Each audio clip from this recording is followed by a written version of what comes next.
എല്ലാവർക്കും നിംഷാസ് കിച്ചണിലേക്ക് സ്വാഗതം. ഇന്ന് നമുക്ക് പ്രഷർ കുക്കറിൽ വളരെ എളുപ്പത്തിൽ തന്നെ അവിയൽ എങ്ങനെയാണ് തയ്യാറാക്കണേന്ന് നോക്കാം. ഇതിനു മുമ്പ് ഞാൻ സദ്യ സ്റ്റൈൽ അവിയലിന്റെ റെസിപ്പി ചെയ്തിട്ടുണ്ടായിരുന്നു കേട്ടോ. അപ്പോൾ കാണണം എന്നുള്ളവർക്ക് കണ്ടു നോക്കാം. ലിങ്ക് ഞാൻ ഡിസ്ക്രിപ്ഷൻ ബോക്സിൽ കൊടുക്കാം. ഇതിന്റെ കൂടെ തന്നെ ഞാൻ വടുകുപ്പുളി നാരങ്ങച്ചാറ് അല്ലാന്നുണ്ടെങ്കിൽ കറി നാരങ്ങച്ചാറിന്റെ റെസിപ്പി കൂടി ഷെയർ ചെയ്യുന്നുണ്ട്. അപ്പോൾ നമുക്കിത് എങ്ങനെയാണ് വളരെ എളുപ്പത്തിൽ തന്നെ തയ്യാറാക്കണേന്ന് നോക്കാം. അതിനു മുമ്പ് നിങ്ങൾ ആദ്യമായിട്ടാണ് എൻ്റെ ചാനൽ കാണുന്നതെങ്കിൽ ഒന്ന് സബ്സ്ക്രൈബ് ചെയ്തോളൂ കേട്ടോ. സബ്സ്ക്രൈബ് ചെയ്താൽ മാത്രമേ ഞാൻ ഇനി അപ്ലോഡ് ചെയ്യാൻ പോണ വീഡിയോസിന്റെ നോട്ടിഫിക്കേഷൻസ് എല്ലാം തന്നെ നിങ്ങൾക്ക് കിട്ടുള്ളൂ കേട്ടോ.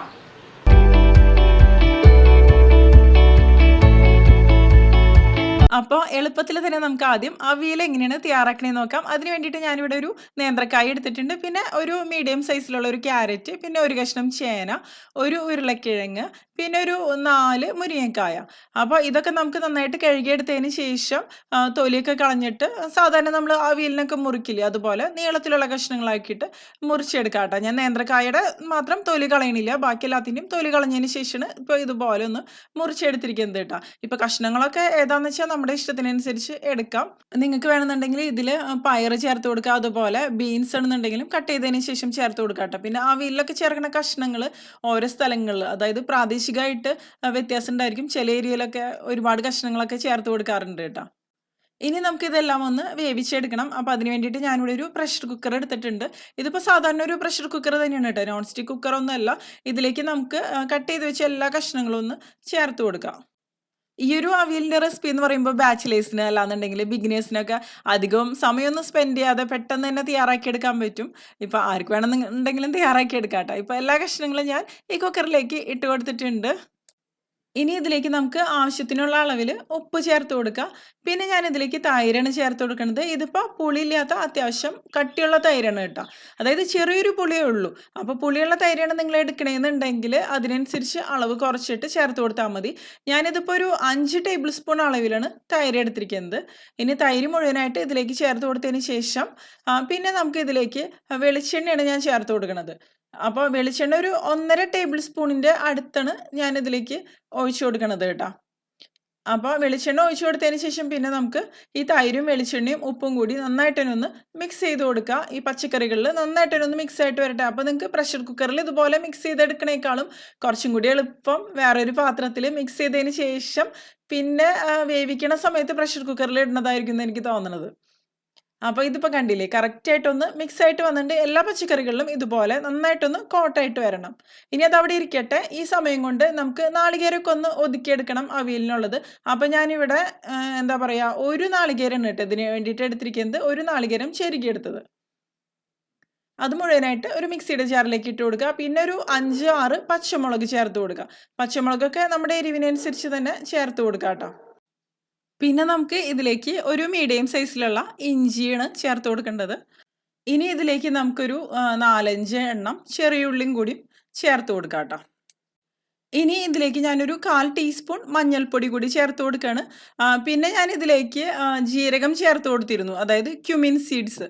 പക്ഷേ റെക്കോർഡ് മോഡ് ഓൺ ആയിരുന്നില്ല, അത് കാരണം അത് കിട്ടിയില്ല. ഒരു 1/2 ടീസ്പൂൺ മുതൽ ഒരു 3/4 ടീസ്പൂൺ വരെ നല്ല ജീരകം കൂടി ചേർത്തിട്ട് നമുക്കിത് നന്നായിട്ട് ഇതുപോലെ ഒന്ന് ഒതുക്കിയെടുക്കുക. ഒരുപാട് അങ്ങോട്ട് അരഞ്ഞു പോരുത്, അതുപോലെ വെള്ളമൊന്നും ഒഴിക്കാതെ തന്നെയാണ് ഇത് ഇതുപോലെ ഒതുക്കിയെടുക്കേണ്ടത്. ഇനി ഒതുക്കിയെടുത്ത നാളികേരം നമുക്ക് നേരത്തെ നമ്മൾ മിക്സ് ചെയ്ത് വെച്ച പച്ചക്കറികളില്ലേ അതിലേക്ക് ചേർക്കാം. പിന്നെ അതിൻ്റെ കൂടെ ഒരു 2-3 തണ്ട് കറിവേപ്പില കൂടി ചേർത്ത് കൊടുക്കുക. കറിവേപ്പിലയൊക്കെ അത്യാവശ്യം ചേർക്കാം, അവിയലല്ല.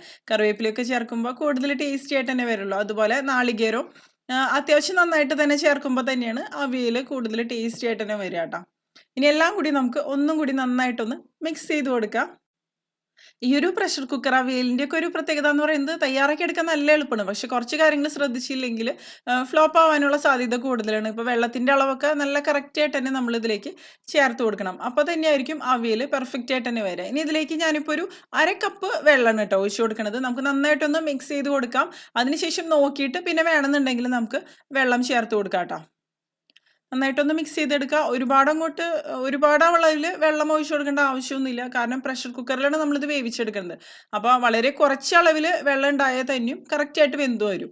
ഇനി ഇതിലേക്ക് ഒരു 1/4 ടീസ്പൂൺ അളവിൽ ഞാൻ മുളക് പൊടി ആണ് ചേർത്ത് കൊടുക്കുന്നത്. മുളക് പൊടി എരിവിനല്ല, ഒരു ചെറിയൊരു കളറിന് വേണ്ടിയിട്ട് മാത്രമാണ് കേട്ടോ നമ്മൾ ചേർത്ത് കൊടുക്കുന്നത്.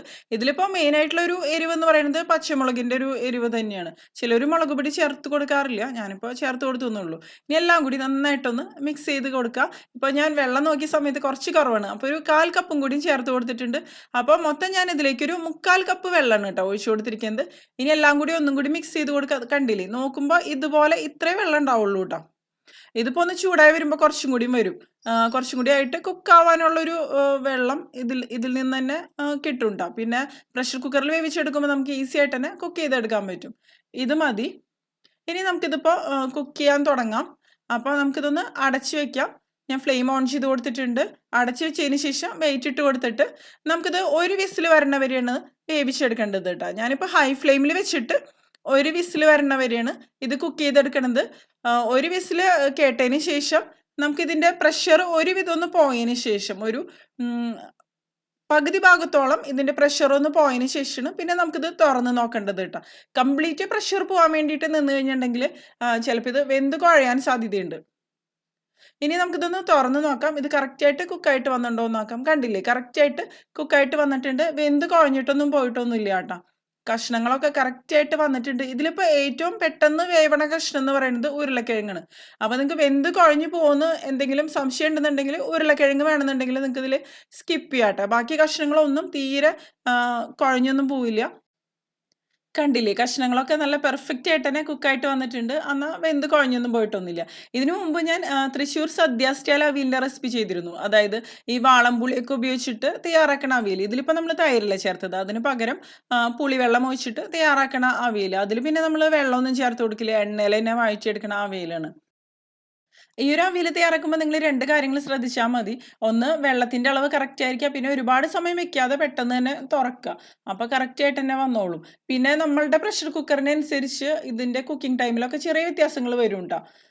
ഇനി ഇതിലേക്ക് ഒരു 2-3 തണ്ട് കറിവേപ്പില കൂടി ചേർത്ത് കൊടുക്കാം. കറിവേപ്പില നല്ലൊരു ഫ്ലേവർ തന്നെ കൊടുക്കൂല അവിയലിന്. പിന്നെ ഇതിലേക്ക് ഒരു 2-3 ടേബിൾ സ്പൂണോളം വെളിച്ചെണ്ണ കൂടി ചേർത്ത് കൊടുക്കുക. അവിയലൊക്കെ ആകുമ്പോൾ അത്യാവശ്യം നന്നായിട്ട് തന്നെ വെളിച്ചെണ്ണ ഉണ്ടെങ്കിൽ തന്നെയാണ് ആ ഒരു ഫ്ലേവറും ടേസ്റ്റൊക്കെ കറക്റ്റായിട്ട് തന്നെ കിട്ടുള്ളൂ. ഞാനിനി ഇതൊരു കടായിലേക്ക് ഇട്ടതിന് ശേഷം കാണിക്കാം കേട്ടോ. ഇപ്പോൾ കുക്കറിലായ കാരണം എനിക്ക് തോന്നുന്നു കറക്റ്റായിട്ട് കാണാൻ പറ്റില്ല എന്ന് തോന്നുന്നുണ്ട്. കണ്ടില്ലേ, കുറച്ചും കൂടിയും കാണുന്നുണ്ട് ഇതിലാവുമ്പോൾ. അപ്പോൾ നമ്മുടെ പ്രഷർ കുക്കർ അവിയൽ കണ്ടില്ലേ, റെഡി ആയിട്ട് വന്നിട്ടുണ്ട്. ഇനി ഇതൊന്ന് മിക്സ് ചെയ്ത് കൊടുത്താൽ മതി, ആ വെളിച്ചെണ്ണ ഒന്ന് മിക്സ് ആവാൻ വേണ്ടിയിട്ട് മാത്രം. അപ്പോൾ ഈ ഒരു രീതിയിൽ നിങ്ങൾ ഇതുവരെ അവിയൽ തയ്യാറാക്കി നോക്കിയിട്ടില്ല എന്നുണ്ടെങ്കിൽ ഒരു പ്രാവശ്യമെങ്കിലും തയ്യാറാക്കി നോക്കുക കേട്ടോ. എന്തായാലും ഇഷ്ടപ്പെടുന്നുള്ള കാര്യം ഉറപ്പ് തന്നെയാണ്. ഈസിയാണ്, അതാണ് ഇതിൻ്റെ ഒരു പ്രത്യേകത. ടേസ്റ്റിയാണ്. പ്രത്യേകിച്ച് ഈ ഒരു ഓണത്തിൻ്റെ സമയത്തൊക്കെ തയ്യാറാക്കി നോക്കാൻ പറ്റിയ നല്ലൊരു അവിയൽ തന്നെയാണ് കേട്ടോ. ഒരു 5 മിനിറ്റൊക്കെ മതി ഇത് തയ്യാറാക്കാൻ വേണ്ടിയിട്ട്. അതായത് കഷ്ണങ്ങളൊക്കെ മുറിച്ച് വെച്ചിട്ടുണ്ടെന്നുണ്ടെങ്കിൽ കുക്കിംഗ് ടൈമാണ് ഞാൻ പറയുന്നത്, ഒരു 5 മിനിറ്റൊക്കെ മതി. എളുപ്പത്തിൽ തന്നെ നമുക്ക് തയ്യാറാക്കാൻ പറ്റും. അപ്പോൾ കണ്ടില്ലേ, വളരെ എളുപ്പത്തിൽ തന്നെ തയ്യാറാക്കാവുന്ന പ്രഷർ കുക്കർ അവിയൽ റെഡി ആയിട്ടുണ്ട്. അപ്പോൾ എല്ലാവരും തയ്യാറാക്കി നോക്കിയതിന് ശേഷം നിങ്ങളുടെ അഭിപ്രായങ്ങളൊക്കെ ഒന്ന് പറയാട്ടോ. ഇനി നമുക്ക് വടുകപ്പുളി നാരങ്ങാച്ചാറ് അല്ലാന്നുണ്ടെങ്കിൽ കറി നാരങ്ങാച്ചാറ് തയ്യാറാക്കാൻ തുടങ്ങാം. അപ്പോൾ അതിന് വേണ്ടിയിട്ട് ഞാൻ ഇതുപോലൊരു നാരങ്ങ എടുത്തിട്ടുണ്ട് കേട്ടോ. നന്നായിട്ട് കഴുകിയെടുത്തതാണ്. ഇനി നമുക്കിതിൻ്റെ തൊലിയൊക്കെ ഒന്ന് മുറിച്ച് കളയണം. അപ്പോൾ തൊലി കളഞ്ഞെടുക്കുമ്പോൾ ഒരുപാട് അങ്ങോട്ട് കനത്തിലങ്ങോട്ട് കളയണ്ട കേട്ടോ. ഈ ഒരു യെല്ലോ കളർ കാണുന്നില്ലേ, അത് മാത്രം കളഞ്ഞാൽ മതി.